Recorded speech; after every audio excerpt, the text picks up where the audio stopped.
नमस्कार साथियों, बहुत बहुत स्वागत और अभिनंदन है आप सबका इस हिंदी पथ चैनल पे। तो साथियों, आज यहाँ पे हम फिर देखते हैं जो भाषा के प्रकार हैं और जो बोली है उससे जुड़े हुए कुछ महत्वपूर्ण पॉइंट आप यहाँ पे देखेंगे।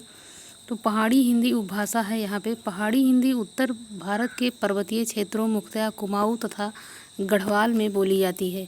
तो पहाड़ी जैसा कि नाम ही है, तो ये कुमाऊँ और गढ़वाल क्षेत्र में ये बोली जाती है। आगे अगला पॉइंट है कि पहाड़ी हिंदी पर आर्य भाषा, संस्कृत, तिब्बती, चीनी तथा खस का भी प्रभाव रहा है।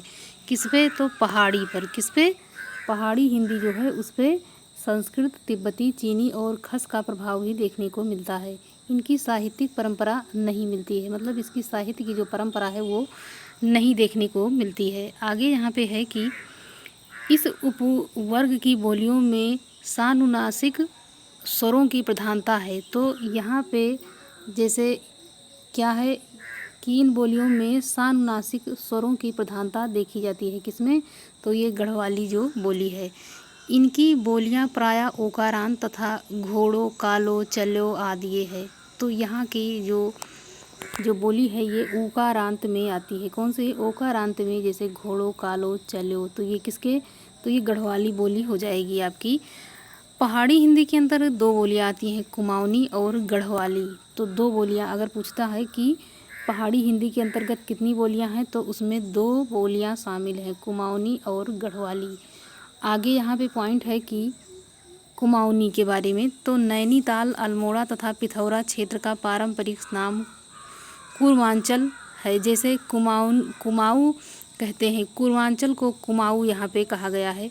इनकी बोलियां कुमाऊनी हैं। तो जो नैनीताल, अल्मोड़ा, पिथौरा क्षेत्र का जो पारंपरिक क्षेत्र है उसको पूर्वांचल बोला जाता है, वैसे ही इसको पूर्वांचल बोला जाता है। और ये कुमाऊँ क्षेत्र के अंतर्गत ये बोलियां ये आती है और इसकी बोली कुमाऊनी हो जाएगी। आगे है खस, परजिया, कुमैया, फल्द, कोटिया और पछई, चौगरखिया, खंगोला, दानपुरिया, सिराली, सोरियाली, अस्कोटी, जोहारी, उचौच, भैंसी, भोटिया आदि कुमाऊनी की बोलियां हैं। तो इस प्रकार से आप देखते हैं कि यहाँ की बोलियों का जो नाम रखा गया है वो भी थोड़ा यहाँ पे बहुत कठिन है, क्योंकि उच्चारण करने में भी तो यहाँ पे थोड़ी दिक्कत आ रही है। आगे है कि इस पर राजस्थानी का प्रभाव है। तो अगर पूछता है कि गढ़वाली जो कुमाऊनी बोली है उस पर किसका प्रभाव है, तो यहाँ पे राजस्थानी बोली का प्रभाव देखने को मिलता है। इस प्रभाव के कारण ड़ा और ला ध्वनियाँ भी शामिल है। इसे कौरी के प्रभाव से अल्प प्राणीकरण की प्रवृत्ति दिखाई देती है। तो कौरी के प्रभाव से इसका अल्प प्राण मतलब जो है ये ध्वनि अल्प प्राणी के अंतर्गत आ जाती है। पुल्लिंग एक वचन में ओ का बहुवचन रूप कुमाऊनी में ना होता है, यथा घोड़ो, घोड़न आदि। यहाँ पे पुल्लिंग एक वचन में ओ बहुवचन रूप कुमाऊनी में नहा मतलब ना होता है, इसका मतलब नहीं होता है। यहाँ पे कुमाऊनी में कारक चिन्हों के रूप में कर्ता के साथ ले, कर्म के साथ कणि तथा करण के साथ थे का प्रयोग होता है। तो यहाँ पे आप देखेंगे ये थोड़ा कठिन पॉइंट है कि कुमाऊनी में कारक चिन्हों के रूप में अगर देखा जाए तो कर्ता के साथ ले, कर्म के साथ कणि तथा करण के साथ थे का प्रयोग होता है। तो इस प्रकार पूछा जा सकता है कि कौन सी बोली में कर्ता में यहाँ पे ले का प्रयोग किया जाता है और कर्म में कणि का और करण के साथ थे का। तो ये यहाँ पे कुमाऊनी आपको लगा देना है। सहायक क्रिया छा रूप में प्रयुक्त होती है। जो सहायक क्रिया होती है वो छा के रूप में होती है। आगे है कि गढ़वाली 52 गढ़ियों में बटे होने के कारण केदार खंड क्षेत्र को गढ़वाल कहा जाता है और यहाँ की बोली गढ़वाली कहलाती है। तो आप यहाँ पे देखेंगे कि गढ़वाली क्षेत्र जो है ये 52 गढ़ियों में बटे होने के कारण जो केदार खंड मतलब केदारनाथ का जो वहाँ क्षेत्र पड़ता है, उधर केदार खंड जो हो जाता है, वहाँ की जो बोली है उसको गढ़वाल कहा जाता है, वहाँ की बोली गढ़वाली हो जाती है। उत्तराखंड के टिहरी गढ़वाल की बोली गढ़वाली का आदर्श रूप है। टिहरी गढ़वाल क्षेत्र जो है यहाँ पे जो बोली है ये गढ़वाली के अंतर्गत ये आदर्श रूप यहाँ पे माना जाता है। आगे यहाँ पे है कि गढ़वाली बोलियों में भोटिया, शक, किरात, नागा और खस जातियों की भाषाओं के अनेक मतलब तत्व मिलते हैं। तो ये जो यहाँ पे अभी आपको ये बताया गया, जैसे ये सब पहाड़ी क्षेत्र में रहने वाली जनजाति हैं, जैसे उन्हीं लोगों की बोली भी ये होगी गढ़वाली। भोटिया हैं, शक हैं, किरात हैं, नागा हैं, खस जनजातियों की भाषा के अनेक तत्व शामिल हैं।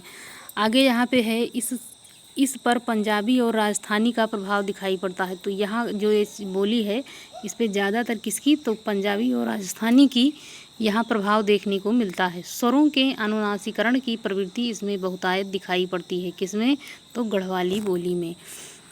यथा, छाए, दैत, पैसा आदि यहाँ की क्या है, ये अनुनासिक प्रवृत्ति की बहुतायत यहाँ पे आपको दिखाया गया है। आगे यहाँ पे है, कारक चिन्हों के रूप में कर्ता के साथ ला, कर्म के साथ कु और कुड़ी तथा करण के साथ से ती परसर्गों का प्रयोग होता है।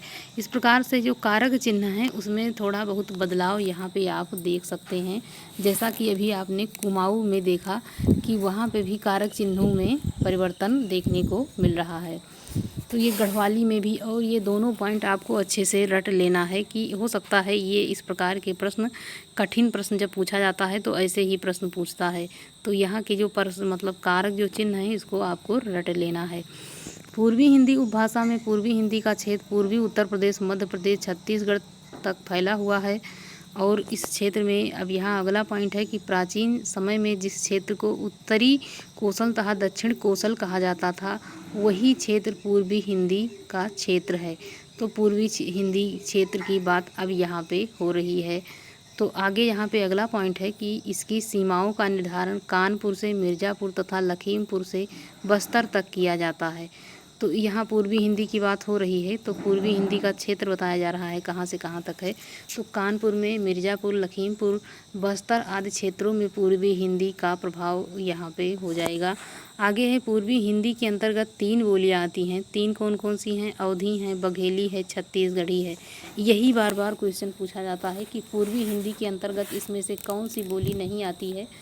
तो उसमें कोई एक ऑप्शन आपको देगा कि ये नहीं है, कि ये नहीं है। तो पूर्वी हिंदी के अंतर्गत 3 बोलियां हो गई, अवधी हो गई, बघेली हो गई, छत्तीसगढ़ी हो गई।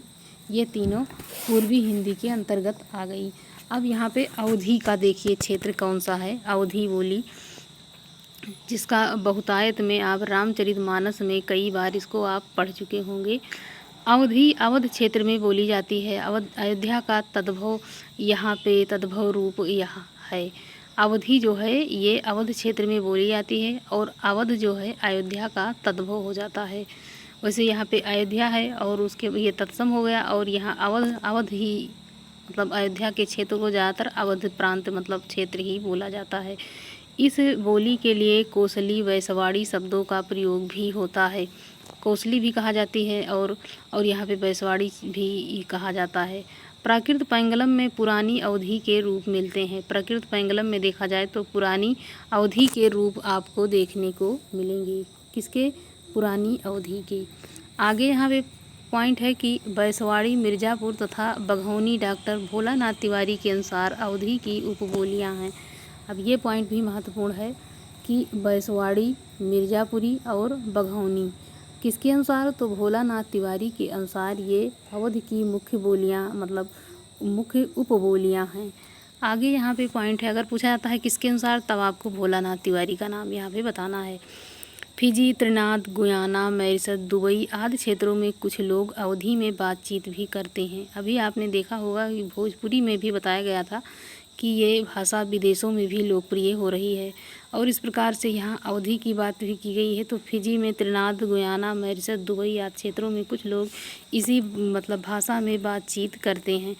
अवधी में उत्तम पुरुष एक वचन के स्थान पर उत्तम पुरुष बहुवचन का प्रयोग होता है अवधी में। और उसके बाद अगला पॉइंट है कि इसमें कर्ता कारक की विभक्ति का प्रयोग नहीं करते हैं। जो कर्ता कारक है उसकी विभक्ति का प्रयोग नहीं किया जाता है। आगे है, अवधि के विकास को 3 कालों में विभाजित किया गया है। अवधि का जो विकास का जो कितना काल है, 3 काल है। तो यहाँ प्रारंभिक काल 1400 से 1400 ईस्वी तक, आदिकाल 1400 ईस्वी तक, 17वीं मतलब कि 1400 ईस्वी से 17वीं ईस्वी तक, और उसके बाद 1700 ईस्वी तक मध्यकाल और 1700 ईस्वी से आज तक आधुनिक काल यहाँ पे है। तो आगे यहाँ पे है बघेली बोली, जो काफ़ी महत्वपूर्ण है। ये बघेली जो है रीवा के आसपास के क्षेत्र जैसे बघेल राजपूतों के वर्चस्व के कारण बघेलखंड कहलाया है। यहाँ पर बोली जाने वाली बोली बघेलखंडी या बघेली कहलाई। जुहार, गहोरा, तिरहारी, बघेलिया की उपबोलियाँ हैं। बाबूराम सक्सेना बघेली को अवधी की एक उपबोली मानते हैं। बघेली को कौन मानते हैं? तो बाबूराम सक्सेना जी कहते हैं कि बघेली को अवधी की एक उपबोली ही इसको माना जाएगा। अवधी और बघेली में बहुत सी समानताएं हैं। अवधी और बघेली में बहुत सारी समानताएं देखने को मिलती हैं। आगे यहाँ पे पॉइंट है छत्तीसगढ़ी। तो छत्तीसगढ़ी बोली वर्तमान में छत्तीसगढ़ राज्य की भाषा है। इतिहास में इस क्षेत्र को दक्षिण कोसल भी कहा जाता है। तो यहाँ पे छत्तीसगढ़ी की बात जब हुई है तो इस क्षेत्र को क्या कहा गया है? दक्षिण कोसल। यहाँ पे कोसल और बैसवाड़ी क्षेत्र किसको बताया गया है? तो यहाँ पे अवध प्रांत को, मतलब जो अवध क्षेत्र की अवधी बोली जो है उसको यहाँ पे बताया गया है।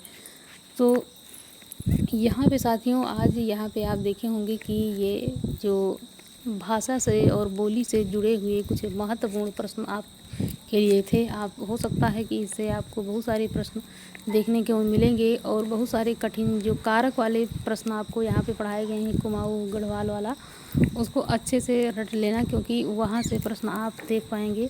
और इस समय वर्तमान समय में प्रश्न जो पूछा जा रहा है, ये पॉइंट जो आपको पढ़ाया जा रहा है, इससे बहुत सारे प्रश्न, क्योंकि टीजीटी में, बिहार वाले टीजी में आप देखे होंगे कि कितने प्रश्न, कम से कम 8-10 प्रश्न आपको वहाँ से